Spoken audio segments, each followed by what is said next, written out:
le numérique francophone au service de l'économie. C'est le thème débattu au premier forum économique de la francophonie ce lundi au centre de conférence de Abdou Diouf à Dakar.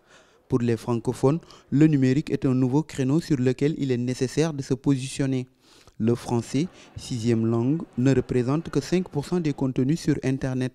Selon les acteurs du secteur numérique, certains aspects freinent l'émergence des contenus francophones sur la toile. Le premier obstacle au développement de l'économie numérique dans notre espace, ou la meilleure opportunité en tout cas, est entre les mains de l'État en général et de tous ces États francophones. L'espace francophone, c'est quoi? Un tiers de la population africaine, en tout cas d'Afrique subsaharienne, un quart probablement seulement du PIB et au mieux un dixième des internautes. Il y a un problème francophone.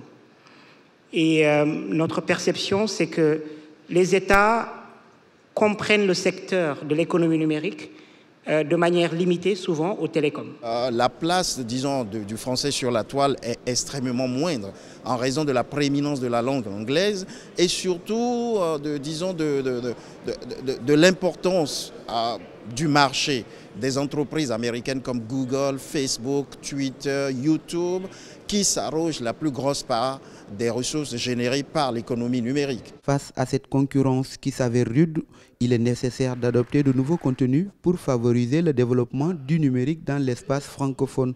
C'est d'abord au niveau du renforcement des capacités, développer de réelles compétences au niveau du numérique, des compétences francophones. Cibler le marché, structurer le marché, réguler cet espace au niveau de l'économie numérique et enfin à développer des avantages comparatifs du contenu francophone en ligne. Pour atteindre ces objectifs, les acteurs comptent surtout sur les jeunes. Internet, de par son accessibilité dans le monde, peut être un espace et un outil de promotion de la francophonie. Plusieurs initiatives ont à cet égard vu le jour ces dernières années. L'Institut de la francophonie numérique, le réseau francophone numérique, la bibliothèque numérique francophone accessible, entre autres.